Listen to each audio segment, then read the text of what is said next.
राजू पारवे यावेळेला आपल्यासोबत जोडले गेलेले आहेत। राजू पारवेजी, आज यादी जाहीर होणं आणि यादी जाहीर झाल्यानंतर अनेकांना संधी, अनेकांपैकी एकाला डावलणं, काय वाटतं पहिली यादी पाहिल्यानंतर?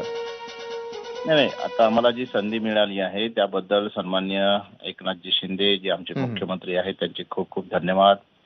या देशाचे लोकप्रिय सन्माननीय आदरणीय पंतप्रधान सन्माननीय मोदी साहेबांचे पण खूप खूप धन्यवाद। आता आम्ही काल अर्ज भरल्यानंतर आम्ही सर्व लोक कामाला लागलेलो आहे।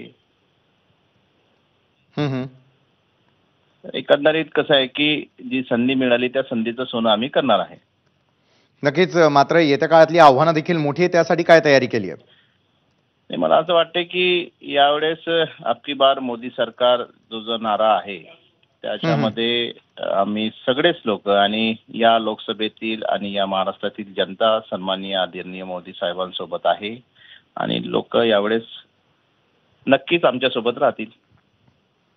नक्कीच, धन्यवाद। शिंदेंच्या शिवसेनेचे उमेदवार राजू पारवे यावेळेला आपल्यासोबत जोडले गेलेले होते आणि पुन्हा एकदा मिळालेली संधी अतिशय योग्य असल्याचं त्यांचं म्हणणं आहे। धन्यवाद एबीपी माझा बरोबर आपण बोललात त्यासाठी।